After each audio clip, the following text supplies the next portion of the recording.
I don't know if you ever seen Narcos. Have you ever Yeah. seen that scene where they go into the Supreme Court and they blow it up Yeah. because they were trying to get rid of the evidence? Yeah. That was my mom's office. No way. So my mom was pregnant with me, and she wasn't able to go to the office that day because I kept kicking her bladder. Holy shit. So, So you she- saved your mom's life technically. Technically, yes. So yes. she owes you forever. Yeah, yeah. But, it's like, Holy shit. yeah. Hey, thanks for checking out the show. And if you like it, tell a friend. And if you want to support the show, you can by 1, subscribing and liking our YouTube channel at the DMW Podcast. 2, you can go to our website and sign up to our mailing list at the dmwpodcast.com. And 3, you can follow us on Instagram at the DMW Podcast. Thanks again for all of your support. My name is Stef, and this is the Dead Man Walking Podcast.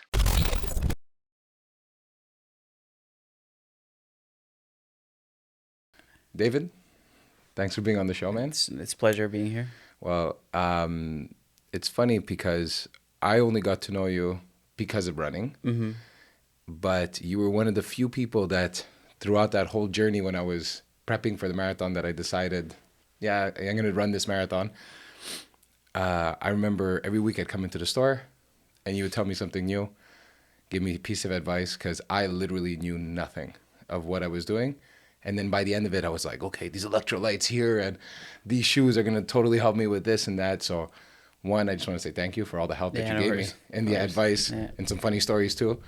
And then second, I was like, holy shit, every time I did speak with you, you had a new thing happening. There was training of like 20, 30 hours a week, training for marathons, doing ultra marathons. You tell me these stories about 60K runs and running up the mountain 10 times. I'm like, what? This guy's a fucking psychopath. Yeah.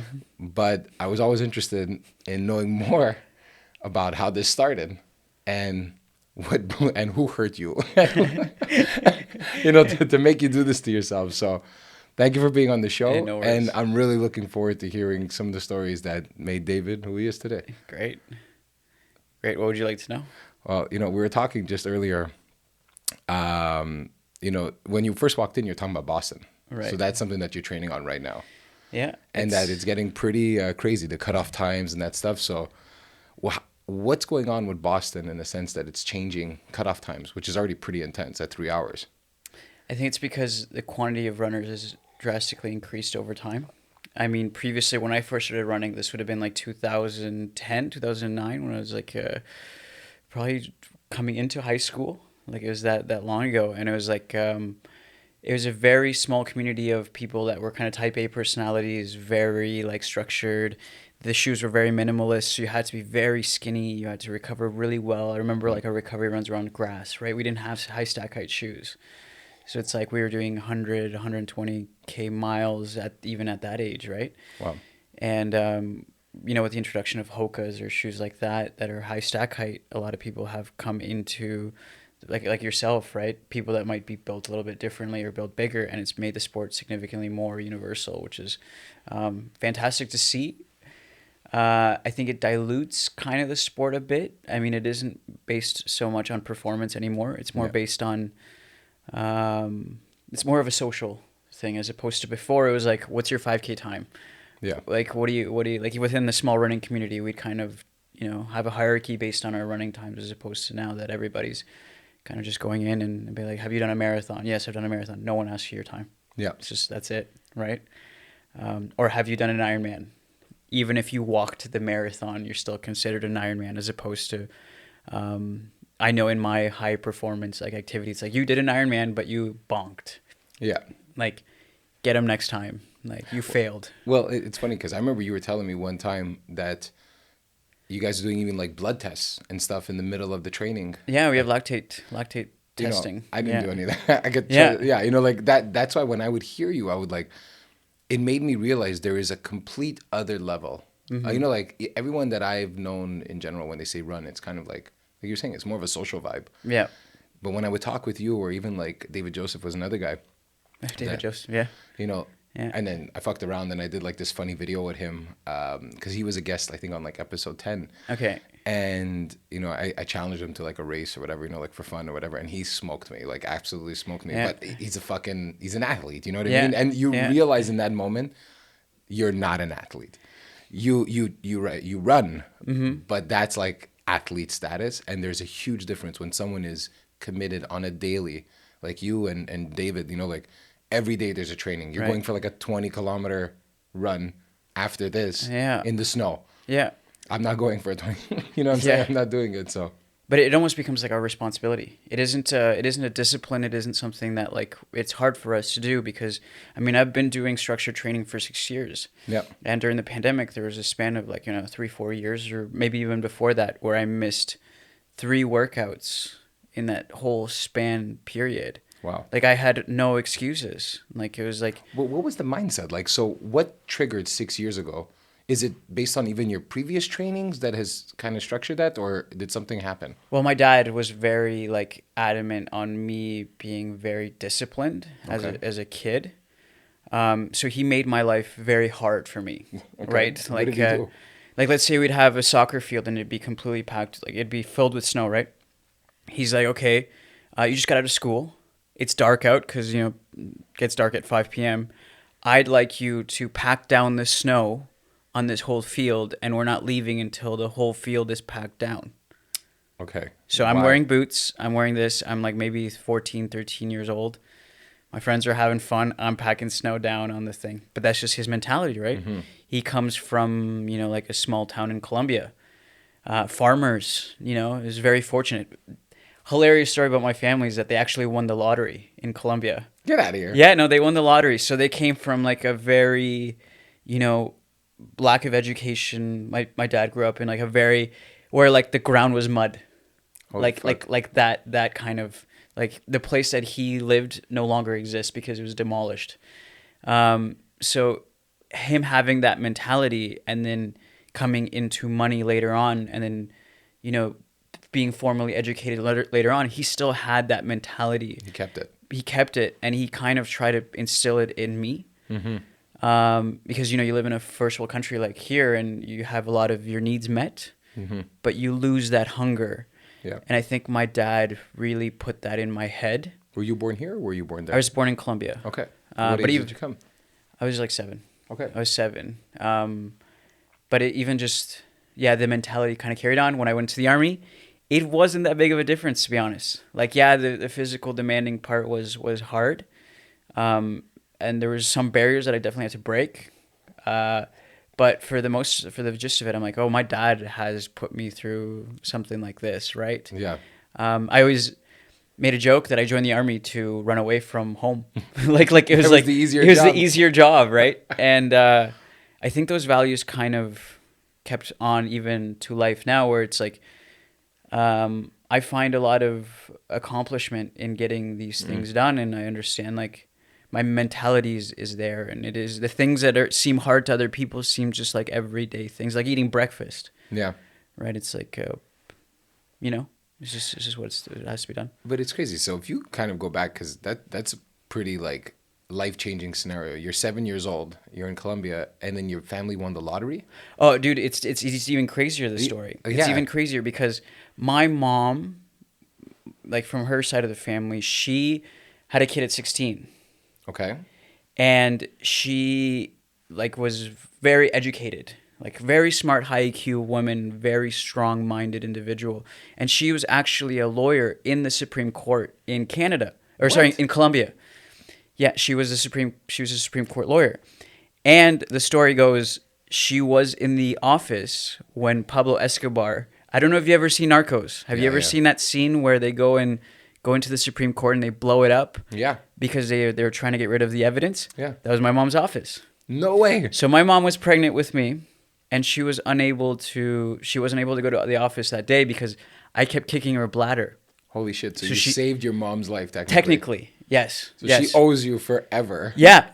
But, it's like... Holy shit. Yeah. So that's kind of... And at the same time, my dad, because the family had come into money, and my dad also became a lawyer, he was trying to fund small villages in Colombia, right? So he was like putting money into it to create jobs and an economy where farmers would have to sell their kids. Whoa. Right? So he tried to do that. And there was a rebellious like socialist group in Colombia called the FARC. Okay. So it's I don't know much about it because I don't know much about politics in Colombia, but essentially they were upset that my dad was creating that economy. Yeah, So that's a whole economy for them. right.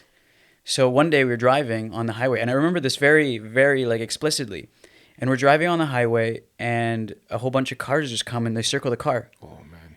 A whole bunch of gang members, people come out. My uncle was in the other, like, was in another car, and they just barely missed him. But we had a family member who was kidnapped. A whole different story. So they, That day. no, just previous to that. Holy So shit. they surrounded the car. They broke all the windows down. They put a gun to my dad's head. I remember it like it was like my first memory, right? I get Holy dragged shit. out. They line us all up, put a gun to my dad's head, and they said, if you don't leave, like the country, we're gonna kill your whole family. Yeah. So it's like you got to get out, and that's why I'm in Canada. Holy That's the story fuck. behind it. So my parents had to come here unexpectedly, do the whole process, do the whole grind. They lost all the money. I was going to say, I'm sure it was a little difficult to remove that out of the country. Yeah, so they lost the money because of the kidnapping. They had to pay the ransom, right? So they had Oh, to man. get rid of all the money. And then when they came to Canada, they had no transferable skills because they didn't speak the language. Mm-hmm. You can't be a lawyer. You'd have to go back to school You'd have to go back to school to be a lawyer. They basically were washing dishes or washing toilets. They were working in a hotel, Holy right? fuck. So I saw that grind mentality from them when they were young, like when I was, like, you know, coming into age. And it was very different from the first 7 years when I lived in Colombia, where I had maids and nannies raising me essentially because my parents were busy at work. Wow. So the mentality completely switched. There's like the reality switched. I had to learn English. I had to figure some stuff out. And my parents didn't have enough time to seek asylum in the States or Canada. Like they actually came here on like a visiting visa. So they were illegal immigrants in the States. They couldn't even get a job. Oh my God. So- So did you move to the States first? or Yeah, did we you moved to come the Canada? States first because like my parents were like, we need to get out of here and Yeah. we don't have time to seek out asylum. Eventually, Canada accepted us as refugees. Oh my God. So during that process, my dad was like, well, if you can't get a formal job, you need to become either an athlete or you need to do something like extraordinary for you to be able to have the same opportunities that you would have had in Colombia. So he kind of just like, he's like, I'm going to make you like a very strong person because you're going to have to endure hardships, right? And that, Wow. that kind of upbringing was great. But the problem is as a kid, you always rebel. So Yeah. eventually I did rebel and I became kind of complacent. I was like, I don't want to do these things. I don't want to do this. But that was It later did on. in the life. opposite. Like it almost triggered the opposite effect from going to like always grinding and Yeah. getting the work done to Yeah. I just need a break, man. I need a Yeah. vacation. Yeah. So I think that came around like when I was just like leaving like the last 2 years of the army. I was like, I don't want to do this anymore. I don't know what I want to do in my life. I hate this. And now I have a lot of appreciation for my dad and the values and all this stuff is coming back. Yeah. So I had a little bit of a stagnation period and now I can see my life changing and I can see a lot of things that have come as a result of that. And Dave, like that's fucking intense, man. Like honestly, I didn't see that coming. Like this is obviously brand new. I'm like, what Yeah. the fuck?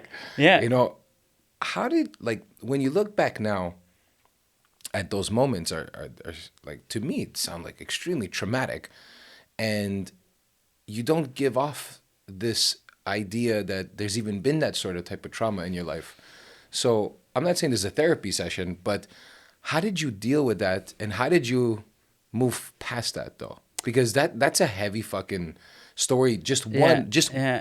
1 inch of that story of being surrounded by the cars is already a traumatic experience that most people have never felt. Yeah. And you know, we would be lingering in their mind for decades.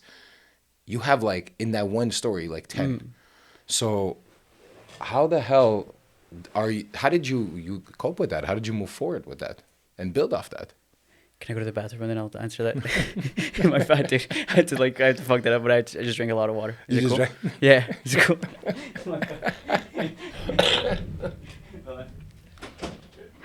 We'll do a technique. We'll do a do do do do do do do do do do do do do. Do do do do do do do do do do do do do. So we're back. Okay. How did you deal with all of that stuff? The trauma. Yeah, like, Well, dude, there was so much happening in just the first 7 years of your life. yeah. And, after speaking with you, I would never have even assumed you had even been through any of something like that in your life. Yeah. I had no idea it was like a trauma thing. Like it didn't come into my head at all. I once spoke to someone who was a trained professional. Yeah. I didn't go seeking therapy. We're very like, Latin American mentality. Yeah. Like I've called my mom once. I'm like, hey mom, I'm struggling with this. I might have depression. My mom was like, you live in Canada. And she kind of laughed and hung up the phone. Right? Like that's the mentality that I was growing up with. So I didn't think it was that big of a deal. I think it kind of manifested itself in other ways. Maybe endurance, like that whole part of it. But I never saw it as like me being a victim or a trauma. I just saw the circumstance of the reality of life. Yeah. Something that's really helped in like just being peaceful and just being happy and just being is like I developed a really strong relationship with God. Like that's a very big thing for me. Like it's been like 2 years where I had been in a relationship for 4 years. I saw a lot of flaws in my game during that time period. And it was like, I had the money, like, cause I was working the army, I was making a good income. I had a lot of things that were kind of going my way, and on paper it looked like everything was great. Yeah. But it was like, I had a weird like porn addiction. I had all these different things. I'm going everywhere right now, but it's like, hey, that's the whole point. it's like, it's like you have these issues, and it's like, there's something that's wrong here. Like something's not clicking. Right. And I have always kind of had that awareness, maybe because I come from a different culture and a different society and a different upbringing and everything else. I've been kind of critical of this is where my life is at in relation to the world. And then, so I felt off, and I had a conversation with my then girlfriend, and I said to her, like, look, I want to abstain from sex. I want to abstain from like a lot of things because I need to figure this out first. Yeah. Right? Like there's no way I should be like having a conversation with a girl and being a little bit perverse, like, or having those thoughts, right? There's something off. And I was like, I think I've always heard the concept of God, like a thing. Yeah. And I understood the underlying principles. I'm like, you know what? Like, I kind of want to dive into that. Yeah. And everybody thought I was crazy, but fuck it. I run, marathons you're and fucking Ironmans. crazy Like anyways, I don't care. I'm used to Yeah. it. Like I'm kind of the outlier in a lot of things. So I'm like, I don't care. Yeah. So like I went to a Catholic church. I spoke with some peers that were in there, and I was like, hey, like, what is this about? And they're like, oh, dude, like, let me kind of break it down for you. These are the kind of underlying values that God teaches. Have you considered reading the Bible? I'm like, it's well, yeah. So I actually read through it. Like I read through some parts. I'm like, whoa, I relate myself to this character. I relate to this, like Solomon, Peter, Simon, all these different characters within the Bible. Is like, oh wow, like these are men that are struggling with the exact same thing that I'm struggling with. And I found a lot of connection through that. And being in that society and being around it is such a counterculture to what's going on in the world. Yeah.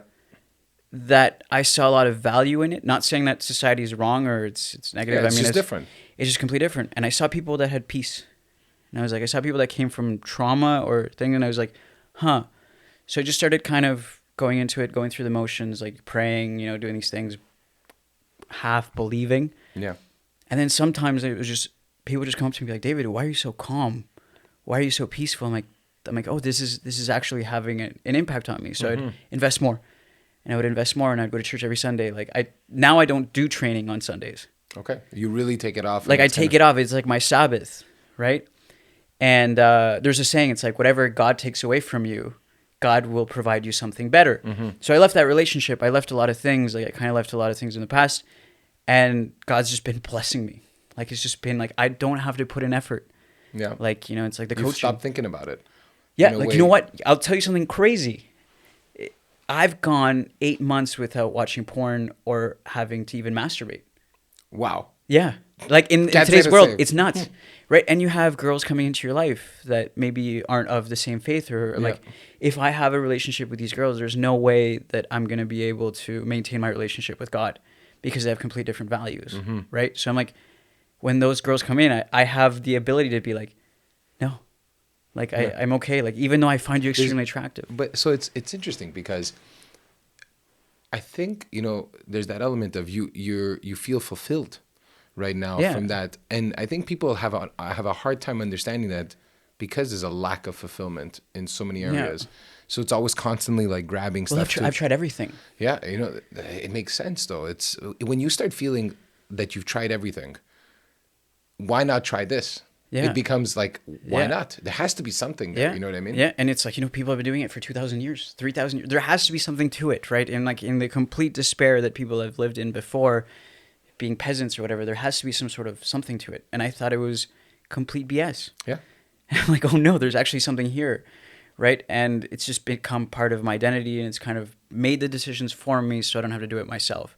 So you were saying a crazy story. What Yeah. happened? What was the crazy story? What do you mean? You said something crazy happened, my coach, or was this something else? Or that was the story with the girls at that point, like, because you were saying something crazy happened because we were talking about like things are starting to come to you. Yeah, like, well, I mean, like the whole coaching, like, Okay. like where I coach people at McGill or I coach Okay. people at just outside of it. It's like, I don't necessarily have to advertise myself. I don't have to do it. It's just people just like, hey, like I heard you're this. I heard you're a person of maybe values or these things that come as a result of it. Maybe you're extremely friendly, or like I go talk to someone even if it's at the store or whatever, and it's just like, whoa, like people have been coming without me having to.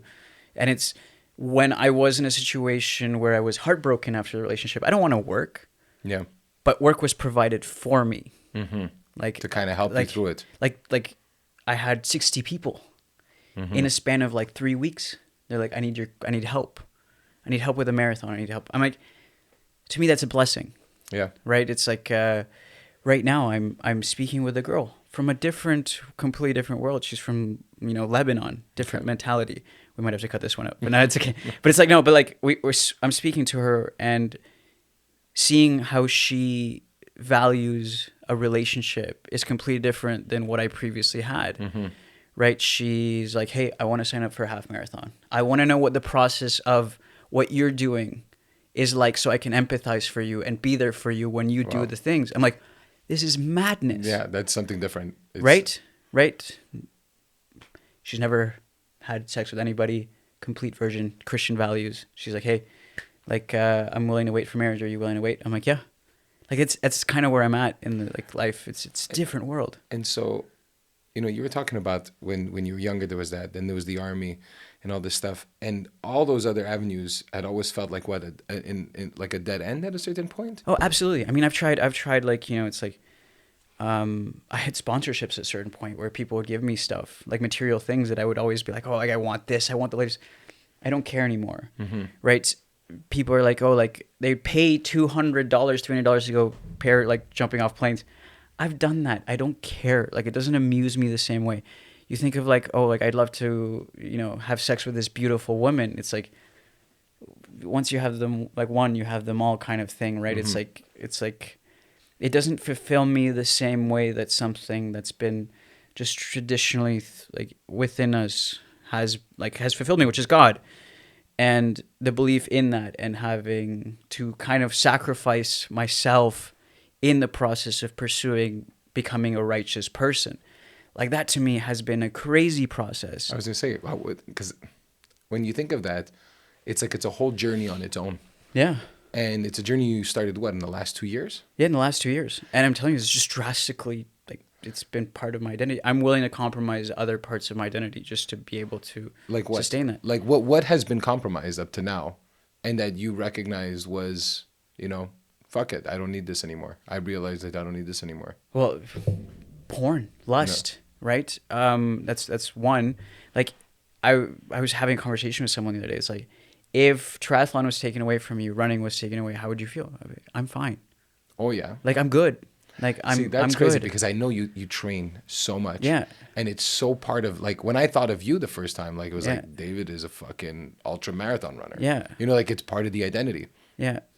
And for you to be that open with losing, you're not saying I'm inviting it, but Yeah. if it would come that you feel like you're grounded enough that you could move forward from that, that's pretty fucking big. If I've got, I'm good. That's it. I don't care. Yeah. Like, if I end up like, when I see nuns, when I see monks, people like that, I get it. I get it. Like, they just deprive themselves of everything to have a relationship with. I get it. Like, it's such a weird concept to me, but I get it. I get it now. So it's like, if you take last year, I was injured, I was sick, I had COVID multiple times. I couldn't regularly train, right? And I had weeks at a time where I did nothing. And the first couple of weeks, I'm like, God, why are you doing this to me? Mm-hmm. It's like, and then I started to look at it another way, because there's a lot of scripture talking about, like, you know, if you endure, your faith will grow stronger. You'll grow stronger as a man. You will enjoy the tribulations. Enjoy it. Don't look at it as a negative thing. And I just started to look at it as a positive thing. Mm-hmm. And then I realized, I don't need this. I don't need these different things, right? It's like, all I just need is just to develop myself, and everything that comes in my way, whether it's negative or positive, is it's an enhancement. Exactly. I think I remember someone or reading something along the lines that, you know, each experience was, oh, it was a bad experience, it was a good experience. No, they're just an experience, and it's just part of the process, like, Yep. to move forward. Like, you have to go through. You're not always going to be in a good state. Yeah. The bad state is usually where you tend to learn the most. Yeah. The good one is where you kind of learn the least, if anything. Sometimes I get upset. Sometimes I get upset when I'm in a good position. Yeah, Like what? like I'm like, I've been like, things are too good for me. You see, what I have, it's something, I guess, similar. It's not upset. There's a part of me that's waiting for, like, the hammer to drop sometimes. Yeah. I'm like, shit's been good for a bit too long. Yeah. What's gonna come my way? Yeah. Because something's coming. Like, Yeah. there's always, like, I find when you're healthy, your family's doing well, if you're in a good relationship, job is going well, I'm like, okay, something's got to switch, because there's got to be something that's gonna kind of take you off course right now, because it's something that you don't even know it's coming yet. I think a lot of people in the world today create problems for them to have that resistance. Like, we need resistance in our lives. And I think being in a lot of things that are very unpredictable, there's a lot of resistance in my life, which I really enjoy. Is that from, like, army days? Is that from training? Do you feel like that really started in sports and in the army? Yeah. That mentality? Yeah, like, you have to like, find joy in the resistance of things. Why did you join the army in the first place? You were saying I didn't speak French. Oh, you didn't speak I French? didn't speak French, and I moved to my dad when I was 18. I had a little bit of a time, like, have moments of complacency. When I was 18, I kind of just started to slack off a bit. Like, what were you doing? Oh, like drugs and girls, Okay. and you know, whatever. And my dad's like, at 18, like, you're out of the house. Like, as soon as you graduate high school in Ontario, you're out of the house. So you were in Ontario? I was in Ontario. Okay. They're like, as soon as you graduate, you're out of the house. So I had no idea what I was doing. And my dad's like, okay, we're going to Formula One in Montreal. And I'm leaving you there. See you later. No, and this is what happened. So he thought I would come back and go to school in London. Like, I had signed up to go to Western, Okay. the Western University. And I showed up to Montreal. We watched the race, and I was like, I love this place. There's something about this place. Okay. Full circle. I went into a church. Get the fuck out of here. I went into a church, and I said, I ran away. Sorry. I ran away from the place that we were at. I stayed the night on the streets. I was like, this is like, so, like, I need to figure this out. How do I stay here? I had maybe $300 because I was dishwashing at the time. I went into a church and I said, like, I was crying. I was like young. I was like, 17, 18. But I was like, my dad's going to beat the shit out of me. Like, it's like, whatever, like, something's like, so I went into the church, and a man came in, and I told him, I'm like, hey, this is my situation. He goes, we have a room for $250 upstairs. Would you like to live in a church? So I lived in the church for 6 months. Get the fuck out of here. The church is located on Rue Ontario, just off of the Jacques Cartier Bridge. I still run it past it all the time. And I lived there for 6 months, got into McGill, and have been here kind of since. Went back to Ontario a bit, but that's kind of like... Dude, every time we keep talking, there's another layer of insanity that comes. Not, it's just like, holy fuck. So you lived in the church for 6 months. Yeah. And then from there, you decided to go into McGill into history and French. I think you're the... But I didn't care about what I was studying because just... I was just doing it because I was like, I'm going to join the army. I love this. This is up my alley. This is the life that I want to live. And that's that. And then, so what? You were 18, 19? Yeah. And so you joined the army at what age? I was 18, Okay, 19. right away. Right like, away. Okay. Right away. I was dishwasher for like 2 months. I'm like, this is silly. Like, I need to do something more stimulating. The army provided that for sure. It taught me a lot of things. I loved it. What's an army experience like really like though? So the problem, Because you see all this shit in movies. Like I don't know anything about what the whole experience is like. I was a musician smoking weed the whole time, like that period. So I never even thought of the army in my mind. Yeah. So the process of making the decision to go into the army was what? Like you were like, I'm gonna do this because you could have went into sports, let's say as an Yeah. example, versus the army. So why the army? Well, the thing that's very captivating about the army and why I find it to be a favorable experience, even if I remind it now, the moment it sucked. Yeah. But it's a bunch of men with egos trying to one up each other, right? That sounds like power tripping, master corporal sergeants. I mean, I don't want to shit on the army because I don't want to get in trouble, but it's like, it's like there's that dynamic, and then you go in and you go on courses, you go on field courses. So you go away for 7 weeks, 8 weeks, 9 weeks. You go from Montreal into Farnham in the middle of nowhere, Valcartier, whatever. Yeah. And you stay in these barracks, but at the same time, you sleep maybe 2-3 hours a night. So they're slowly fucking with you. They're just slowly fucking with you, right? They put See when you break. They put like like the artillery simulators. They call them RD sims. Okay. They put them in your room, and you just freak out, or they gas you in the middle of the night. Holy shit. Like they'll throw tear gas, and then you're like gas, and you put your mask on, and you. Phenomenal experience. I'm not like during the time it sucked, but I really enjoyed it. Like it's the brotherhood that you build with the guys that are suffering with you is hilarious. Yeah. Right. Like I still talk to some guys and we start laughing about how unprofessional we were and all these different things that we had in the, we always laugh about potentially burning down a tent. Like we were just that inept and just shitty at what we were doing. And these corporals that were outside of it were absolute sweethearts, great guys, great dudes. I've talked to them. I've talked to some of them. But in the process, they just drill you down. Like I remember I was crying at a certain, I was crying my head. A bunch of dudes, I'm not going to cry in front of them, right? And they just don't care. And they just keep drilling you. And, I'm a small guy. They were carrying rucksacks that are 90 pounds for 15K hikes with machine guns. And that's fucking crazy, dude. And, I've seen guys pass out standing up. I've seen guys pass out in porta potties, trench foot, broken bones, people crashing into buildings, jumping out of a plane, which is hilarious. That's crazy, dude. And, it's just a lot of, accumulated things where you just kind of giggle. And you get a good laugh after. That's why I said when I met you, I said, this guy's a fucking psychopath. But it's at the end of the day, it's I have to run 20K or I might have to struggle today or I might have to do a 3-hour ride in the rain. But it's but I get to go home. Yeah. I get to sleep in a bed. That wasn't the case before. So it's it's just perspective, right? So do you feel like when you walked in there at 18 years old, that completely has changed your whole mindset in the sense of this is painful, but I appreciate that my day is going to end in a nice bed.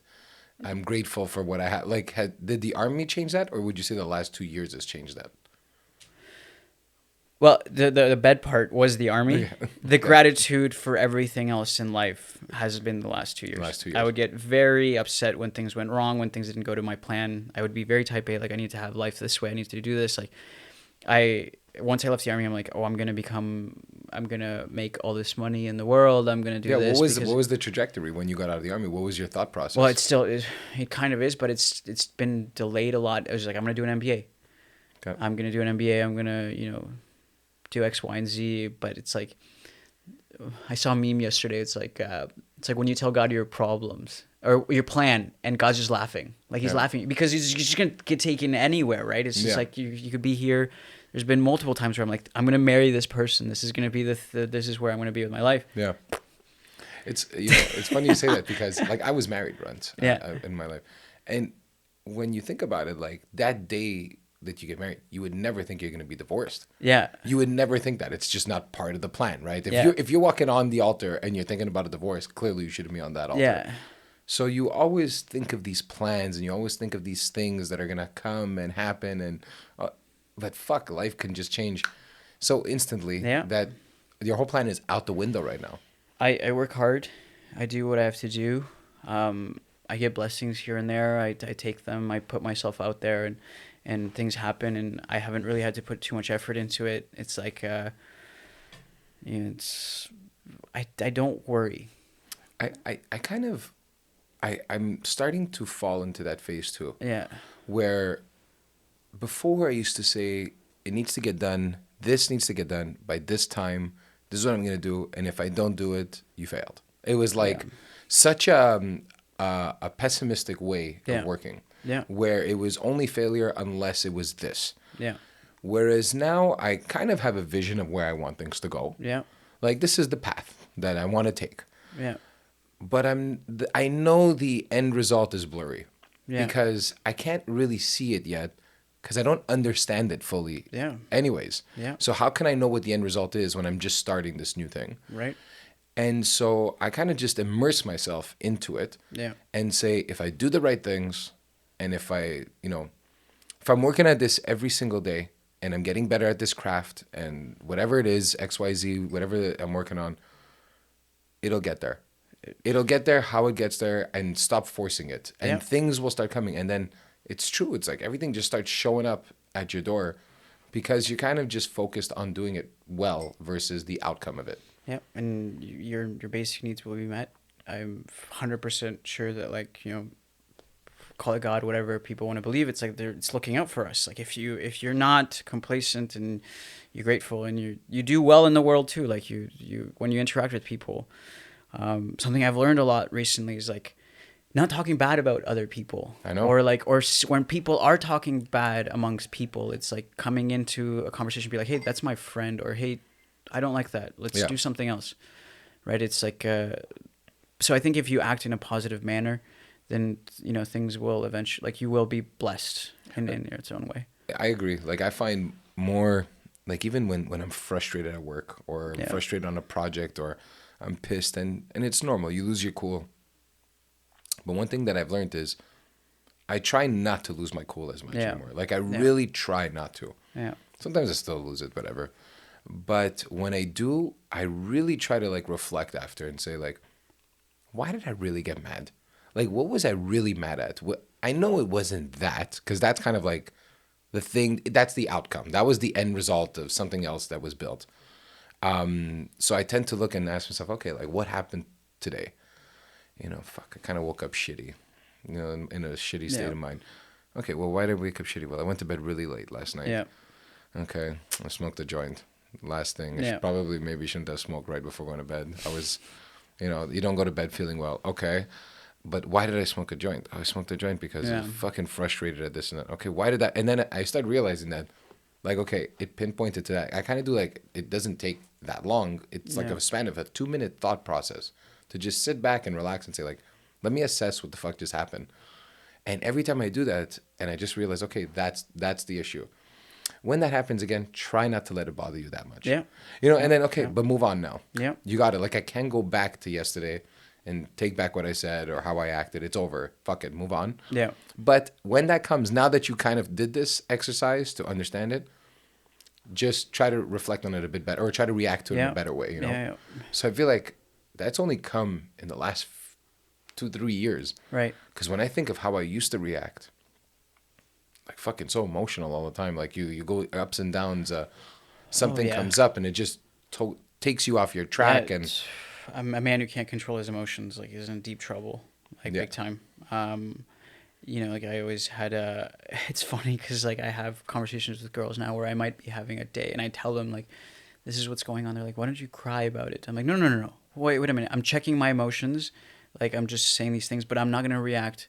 If I'm being overwhelmed by something, I will go for a run. Yeah. I'll come back and I'll think and I'll come back and I'll talk to that person and be like, hey, this was what bothered me. And I come from a more, I want to say even masculine frame of mind where I come in and I'm like, I'm not emotional and we'll have a discussion on a matter, but I'm never going to react right away. It's just, I'll rather bite my tongue 100%. Yeah. My mom definitely instilled that in my head. Well, I know, like, coming from Italian background, right? It was always so emotional. Yeah. Something happens, fuck. Yeah. Just start getting mad and screaming at everything. And now I realize, like, that is probably the worst thing to do. Yeah. to just react instantly, excuse me, to just react instantly is never really even the emotion you want to have in the end. 100%. It's just you're an animal, you know what I mean? Something happens to you, you react. It's normal, fight or flight, you know, like very prehistoric way in the sense of how you would react. But it doesn't necessarily mean it's how you would really do it if you had the time to think about it. So that's why whenever I see that it gets very emotional, anger, whatever the story is, I kind of start telling myself, I think you need to walk away a bit. You need to walk away. You're too close to this conversation. Yeah. You're a bit too involved right now, and you shouldn't be this involved. It's a conversation. Yeah. Step the fuck back. Like, relax, man. Yeah, and I agree. Like it's with anything that you can't control or anything for that matter. It's like, well, for me, it's different because I just lay my worries to God. Like I pray about it. I'm like, hey, dude, like you do what you got to do. To outcomes, I will be gracious or grateful despite whatever outcome it is. It's on you, man. Like it's beyond me. It's funny you say it like that way because a lot of people, the way they look at it is, I want my life in my hands. Yeah. Right? Yeah. And there's an element of control in that. Yeah. But for you actually giving up that control on it. Oh, dude, I'm all about surrendering. Like to me, it's like, it's not about me. Like I could care less, right? Like, you know, something that's related back to running, like Strava, right? People, the app, right? The app. Like I have a lot of followers. People give me attention, and I don't post on it. I don't want to get that thing because it isn't me. Like I want to detach myself from the positive or the good. I'm just neutral. I don't want people to know me. I don't want notoriety. I just want to be, like I said, it's just my only priority is just with God. It's just that's it. Everything else is irrelevant to me. Like it's just like. Do you find that frustrating at times? Like I don't care. No, like it doesn't. But like because we're always so surrounded by wanting notoriety. Our whole world now is based on trying to create some sort of notoriety, and you're going in an opposite direction. So at times, do you feel like frustrated with that, and then you kind of let it go, or it doesn't even come into your mind anymore? When I talk, let's relate to running. When I talk to people about running, and people come up to me and be like, "Hey, I'm running my first marathon." Yeah, check. I was that guy. I'm more eager to hear about you, right? I want to know, like, I'm like, oh, wow, like, you're coming from this place. I might have done the same process 20, 30 times, or I might have done it a lot differently, or have gone through or are more of a veteran in the game, or faster, or whatever, but I don't care. Like, I'm more drawn into you. It's not about me. I'm not here to tell you how fast I run, or what I do, or Ironman. It just kind of comes up. Yeah. And maybe sometimes when I go into a social setting and my friends know, or someone that's there knows me, and no one else knows me, and I sit down at a table where nobody else knows me, and my friend comes in and goes, do you know who you're, like, this guy that you're talking with does the XYZ, blah, blah, blah, has had these experiences in life? And I'm like, yeah, but I want to know about you. Like, it's not about, I don't care. I'm not here to boost my ego, because I think the lack of humility definitely detaches us from a lot of wonderful things in life. Well, it's true, because I remember when I walked into the store and I didn't know anything. Like I was a fucking dummy. Like when it came to running, I just had an old pair of running shoes. I'm like, who gives a shit? You just run, and then you run for a longer period of time, and if you train enough, you'll be able to do it. Like in my mind, clearly I didn't research, I didn't do anything. And then I remember walking into the store one day when my knees were starting to hurt. Yeah, because it was hitting that like 19 kilometers or whatever. And it was like, man, these shoes, like, I'm feeling it in my feet. My feet are in pain. I'm like, I cannot believe that this is how it should be. Like, something is wrong here. And I remember coming into the store, and then we were talking about shoes and all this stuff. And fuck, I was like, this guy's taking so much of his time to talk about the shoes. Like, I saw how passionate you were just about the sport itself. Like, I saw that you're not a guy that just runs, like, you're a runner. Yeah.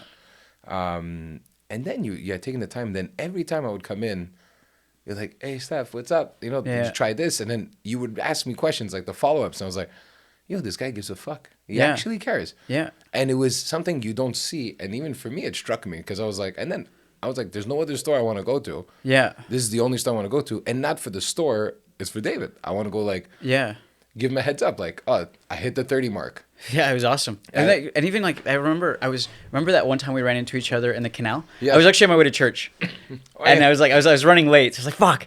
But I remember biking to the thing. I'm like, oh, like he's still about it, and he might be into his 30K or whatever, long into his run, but he finds the same joy that I find in running, and I think sharing that joy with people is really cool. Yeah. Because it's such a process. Like people hate running, they despise it, and then it's like I'm becoming more efficient.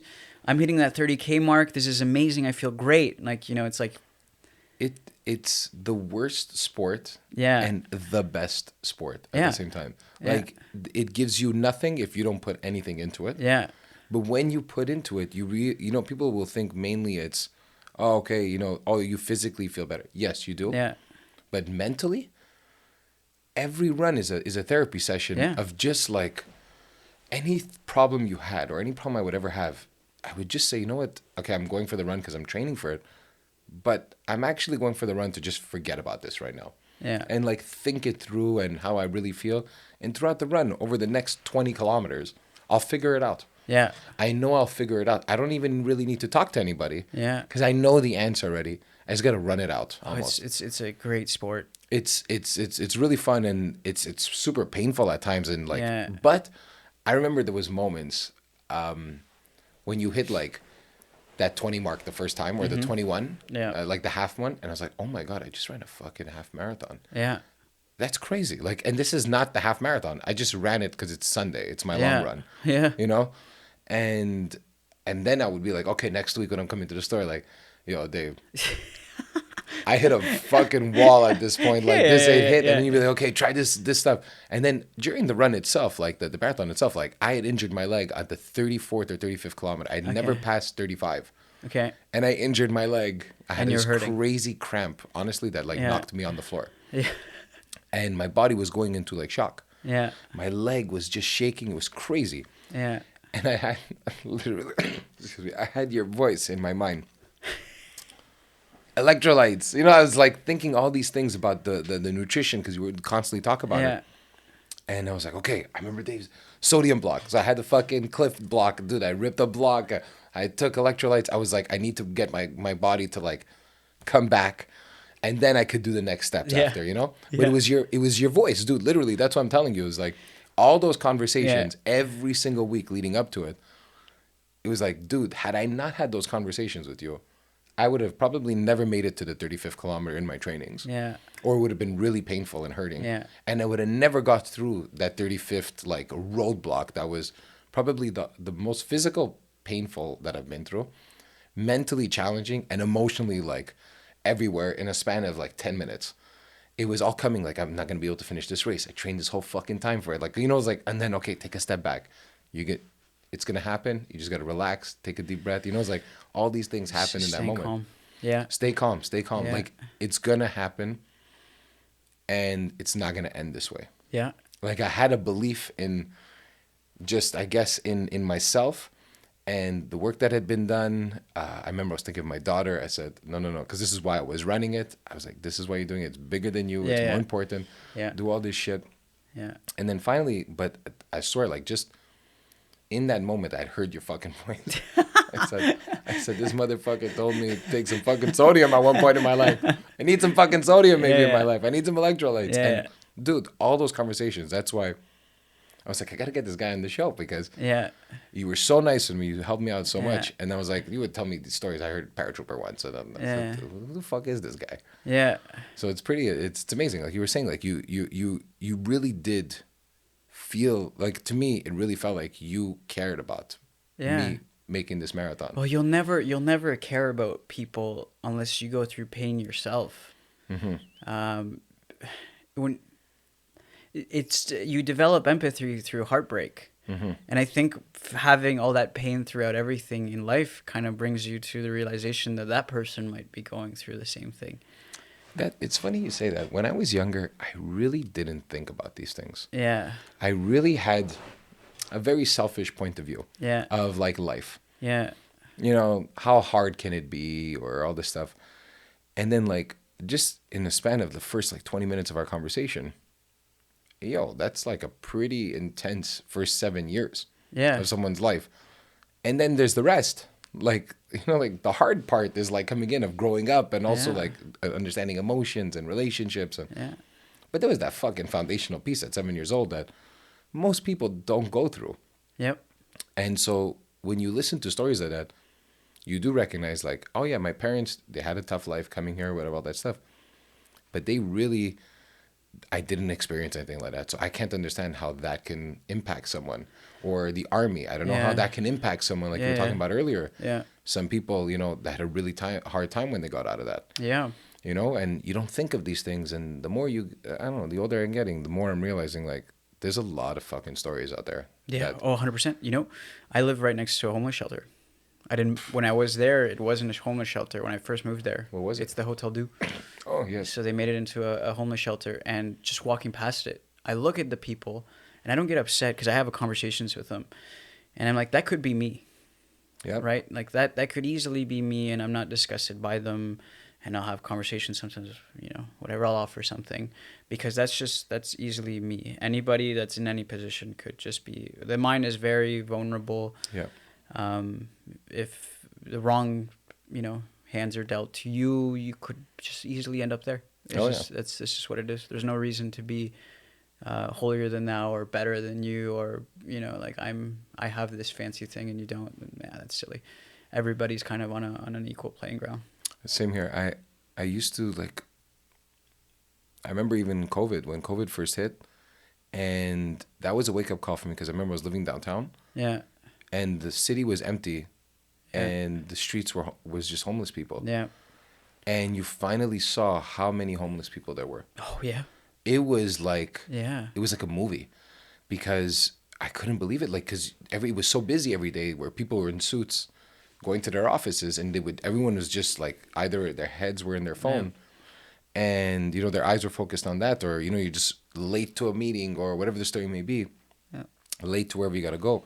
And he didn't realize that it was like a slew of people there, just lying down on benches. And so when it was empty and there was no movement of people downtown, you were like, oh my God, this has been here the whole time. And I remember I would go with my girlfriend, we'd go like give sandwiches and stuff like that, because it was a wake up call to me of just, holy shit, how much homelessness there was in downtown Montreal. And how many people are in the brink of that? Yeah. As well. Like how many people are struggling mentally they're almost there. Yeah. I'm sure it's a handful. So it's like, the world is an unstable place, but you empathize because you don't know where people are at. I think that's kind of something I've learned throughout the struggles that I've had in life. Yeah, man. Yeah. And so now you're training, you're doing all this stuff. Mm-hmm. And Boston's, I know, the thing that's coming up now for you. Yeah. Why Boston? It's been a dream. Yeah. Boston's always been a dream. Same with Kona, but lately I've realized that I have to go to the bathroom again. Take two.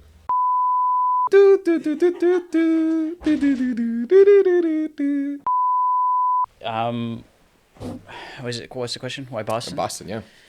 Well, Boston's always been like the prolific marathon, right? Why is Boston, like I heard it's an insane race, but why is Boston such in high regards for runners?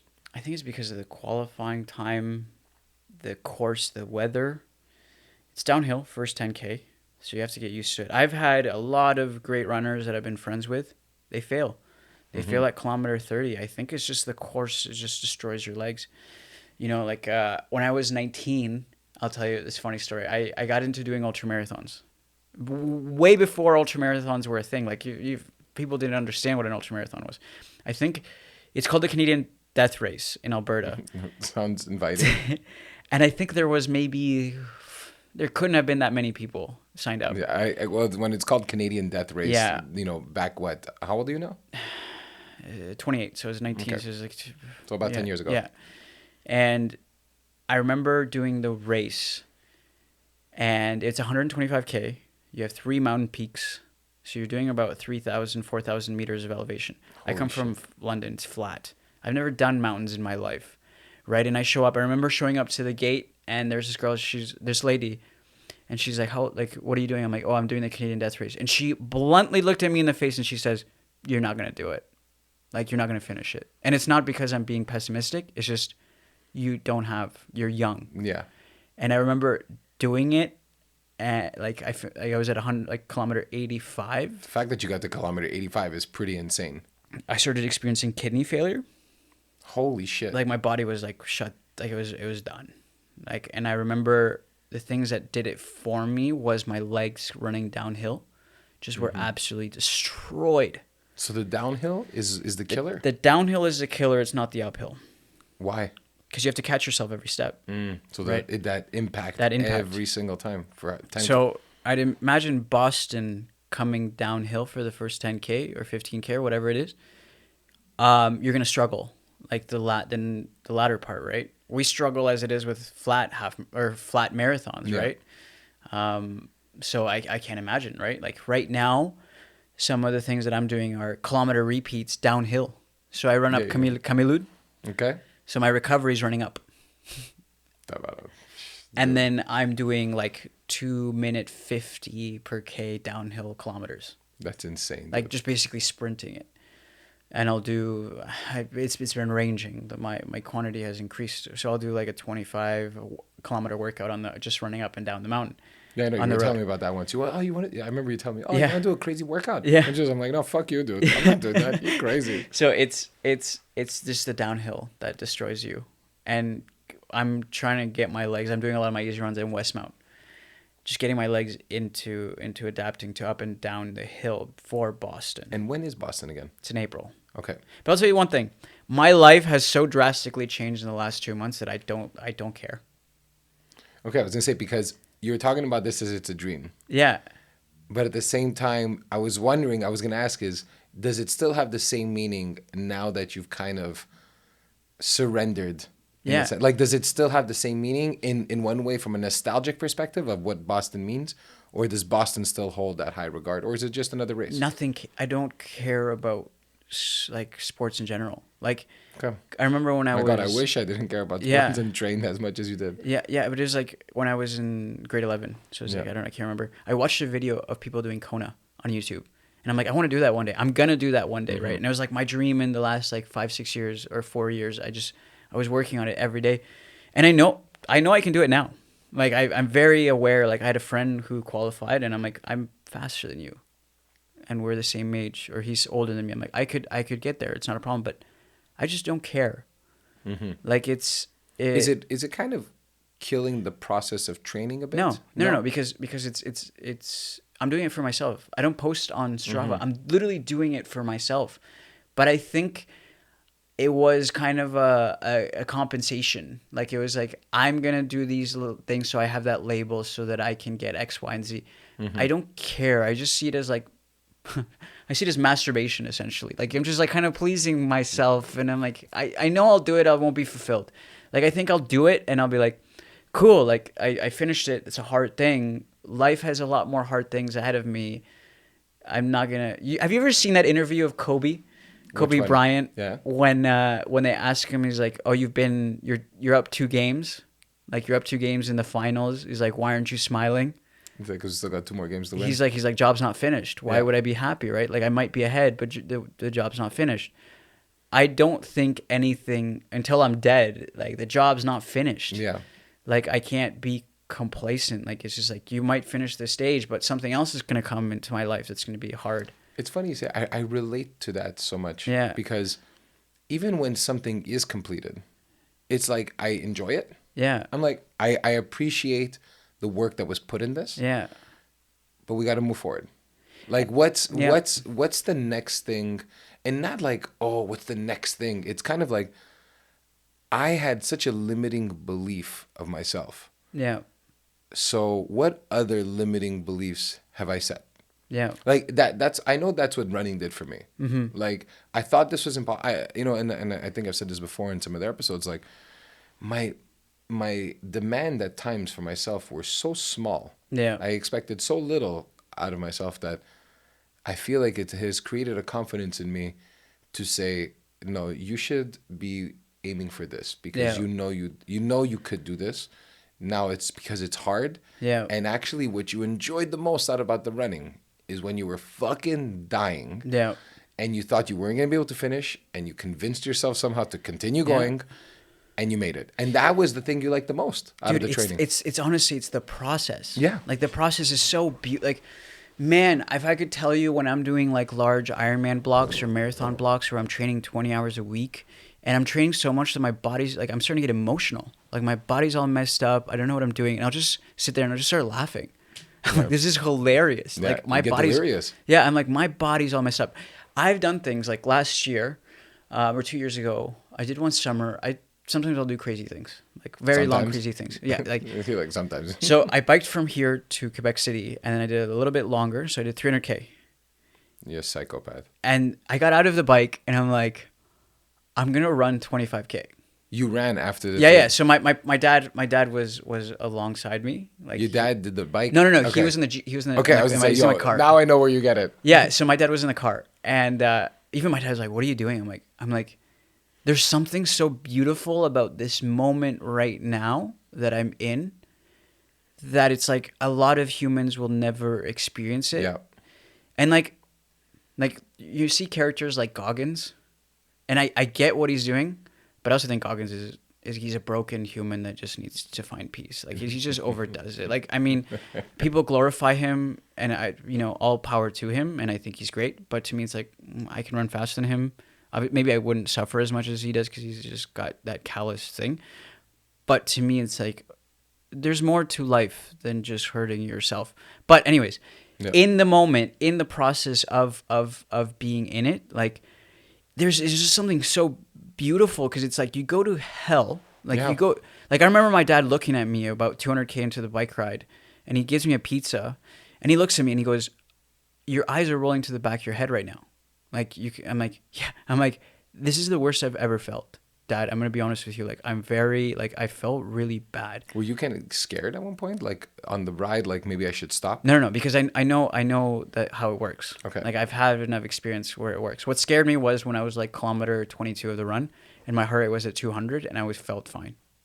Oh, shit. That's when I got scared. Okay. I was like, okay, this might be Yeah, yeah. And it wasn't like I was jogging the run either. I was hitting like 350s, man. Holy shit. Like I was booking it because I had just 2 pizzas on the thing. I had a whole bunch of candy, a bunch of sugars. You're so mental, dude. So I was like all lit, and I'm like, this is such a beautiful like experience that I'm having, and it's like the fact that I'm able to do this, and it's like a man thing. I really do think it's like a dude thing. Like if you really put yourself in the furnace and you suffer, especially if it's self-inflicted. Dude, there's something so great about it. Oh my gosh, It's man. fucking crazy. It's a high. It's Yeah. a high and a half. It's like, and so not that I want to, there's other things that fulfill things, but I'm like, when I'm there, I'm like, this totally makes sense, and I love it. And it makes sense what I'm doing. People might be looking at you, I was covered in salt. My dad's like, this guy's nuts. I'm like, don't look at me. You're the one who created this. So it's Yeah. like, don't You shit know on me the now. padding on the fucking snow? Yeah, This shit this just is comes how out it now. translates into that. I'm like, but this is beautiful, and it's not because I have trauma. It's not that. It's just the human experience. There's something that I really enjoyed was just saying, holy fuck, I can't believe I'm still standing after this. Yeah. Because I thought it was impossible. Yeah. And like, I didn't come from a family of like athletes and all this Yeah. shit. And no one talks about running. Like Yeah. running was like run to the bathroom, if anything, but Yeah. nothing else. So that the whole idea of just even getting into this was so like alien to me. Yeah. And I think you noticed that from when I walked into the store of like Yeah. how I was asking. I was like, Well, a lot of people come in. I and didn't they're know like that. anything. you Yeah, know? yeah. And then towards the end of it, it was becoming like I had my shit ready in the morning. I remember my watch, I had my shoes Yeah. were prepped, and I was in bed Saturday nights, Yeah. 9-10 o'clock, knowing I had my long runs on Sunday mornings, and I had trained all week for it, and I got ready for that Sunday morning. And if you would have asked me, do you want to be at a party? Do you want to be here? I didn't want to be anywhere else on Saturday nights, but in my fucking bed, sleeping by 10 p.m. I get it. And if somebody would have even said, "Oh, but have this crazy party," nah, dude, I want that run to feel. I know it's gonna be painful, but I want to feel good, like walking into it. Yeah. Because I know it's gonna get hard at kilometer 26 Yeah. or whatever the story's gonna be, and I want to run, and I want to be good coming home. Yeah. Like I want to be happy. And I remember the first time like hitting certain kilometers. and I would be like, I had to lie down after, like at a park. I was like Yeah. eating something. I'm Yeah. gonna die.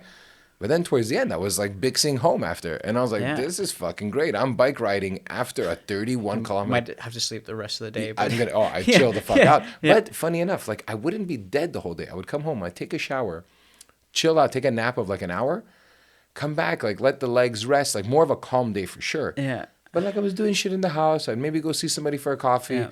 relax. But I never felt so satisfied. Yeah. Like on those Sundays after the long runs. And you're willing to sacrifice a lot of things. Like when I go into when I went into this Boston thing, I set 3 rules for myself. I said no alcohol, nothing, like no substances. Not that I've ever had an issue with it. I think I've been sober for like 4 or 5 years, where I've just been dry after the army. So no alcohol, no girls who don't like. If I'm with a girl, she has to love God as much as I do. That's my number. That's my rule with girls. So 2, that's my second rule. Third one is I have to be in bed by 9 p.m. And those are the 3 rules that I abide by for Boston. Like that's what I did, and that's what I put my mind to it. And it isn't the sacrifice, because at the end of the day, you're still getting the pleasure and the joy of the process itself. Yeah. It's such an awesome thing, man. Just making sacrifices for something. I think that's the part that people confuse with this is like, they're like, oh, the sacrifices. They're sacrifices, and they're also not. They don't feel like it. They don't feel like it. They That's what really I'm saying. don't. Like I didn't feel like I was sacrificing my Saturday nights. Yeah. I was like, no, I'm gonna sacrifice. I'm gonna compromise. Yeah. My Sunday if I fuck up my Saturday. Yeah. And that Sunday is meaning so much to me right now these days that I'm not fucking up that Saturday. Like I'm not fucking it up. So Yeah. I don't even. I remember when I used to be a huge smoker a long time ago. Yeah. Like 2 packs a day for 15 years. Yeah. Like crazy stuff. And I never believed in the cutting back. Yeah. I never believed in cutting back because what ended up happening is, I remember when I tried that once, I was like, I can't wait for that cigarette later. My one of 3 cigarettes. I would be like, and I was like, I'm actually idolizing the 3 that I have versus saying that I'm cutting back, where now all day I would be jonesing thinking about those 3 cigarettes. Yeah. So I knew that I had to break it, right? Yeah. So when I stopped smoking, I literally stopped smoking January 7th, 2011. I could still see it. And I just threw out that cigarette and said, I'm done. I'm never smoking again. Yeah. And I never smoked another cigarette. And it was like this accomplishment. Like, so people are like, was it hard? It actually wasn't hard at all. Right. I had made such a conscious decision to say Yeah. that I am done smoking. Me and you, we are not friends anymore. Yeah. And that the sacrifice of the Saturday nights or the whatever the story is, like you were talking about, like doing these things, it sounds like you were going to go down that direction anyway. So is it hurting? Probably It's not as not. much for most people that have. And it's a lot easier to make those jumps when you have a purpose as well. Like it's either the marathon or whatever it might be. I remember I did live a certain time period where I didn't have a purpose, where I was like gone from the army because some guy killed himself, and I just happened to be in a tent. Whole different story. It was, so they put us on like medical leave, and I was just kind of like without a purpose. And I remember I was trying to find something in drugs. I was doing like DMT, like mushrooms and everything, and I remember how low I got in that moment because you didn't have that purpose or disciplined. Yeah. Right. It's silly. It's so true, man. When you don't have a reason for anything, Yeah. you're looking for anything to find the reason. Yeah. You know, like you're just constantly taking whatever someone's gonna tell you, and really, what I've started realizing is you need silence at that point. Yeah. And you need to just like hear your voice. Yeah. I find some of the things that I like doing a lot is time alone. Like just time alone, even if it's spending like through the run or go for a drive of just take an hour for yourself and just think. No music, don't like just hear your fucking voice. Dude, I've gone weeks like that. Dude, you need that. Like I'm leaving for California Yeah. to do something like that, of just go alone for a few days. And I love my family, I love everything, but I'm just gonna disappear. I'm going to Joshua Tree Desert, gonna hang out there for a few days. Yeah. And just like, I'm not going there to party. I'm going there to really think and just like, I have the next decade. I just turned 40. Like, Yeah. What's going on next decade? yeah, like what's my purpose for these next 10 years? Yeah. You know, and I want to think about those things. Like before, when I was 20, I would think of those things in a financial standpoint. Yeah. But now it's like, money is money. Like, it'll Yeah. come and it'll go. Like, Yeah. you make more of it, you'll just spend more of it. Yeah. So it's kind of more the idea, like, what's the purpose? What kind of person do I want to be Yeah. by the end of these 10 years? So that way I'll be a brand new person when I walk into my 50s, and hopefully I'm there. You know, I don't know. You know, we always assume you'll be there, but you don't know. Who knows? Who knows, right? really So it's knows? like I want to take that time to reflect on the first 40 of my Yeah. life, and like, what's the next day going to look like, and hopefully what's the next 10 years going to look like, Yeah. you know? And definitely different stages, you'll prioritize different things more than others. Big time. Yeah. Dude, David, Yeah. this has just been an Yeah, awesome yeah. conversation, man. Yeah, And I know we went a little over, but Yeah. over. There's no time limit Yeah. here. But, dude, I knew there was going to be some good stories in here. I didn't realize that there would be that many. And I just want to say thank you for coming on, Yeah. talking about your story so openly. Yeah. Note to self, don't drink so much water for your next podcast if you ever do another one. And I was like, is he going to fucking run out for a third time here? But it was fucking great. It was such an awesome way to meet you Yeah. through the run, and kind of growing that friendship over the last few months, and then now having you here. It meant a lot, man. I'm super happy. Yeah. And I can't thank you enough for all the help you gave me, all the stuff that, you know, this time you spent when I was training for the marathon. I can honestly tell you that I owe a lot of that to you. Yeah. And I fucking appreciate it, and I'll never forget it. Oh, thanks, man. I really appreciate it. I appreciate the acknowledgement. If you ever need anything else, just let me know. For sure, dude. Thank you so much, man. This is awesome. That was awesome. That was great. Hey, thanks for checking out the show. It's been awesome working on this project. And if you like it, tell a friend. And if you want to support the show, you can by 1, subscribing and liking our YouTube channel at the DMW Podcast. 2, you can go to our website and sign up to our mailing list at the dmwpodcast.com. And 3, you can follow us on Instagram at the DMW Podcast. Thanks again for all of your support. My name is Stef, and this is the Dead Man Walking Podcast.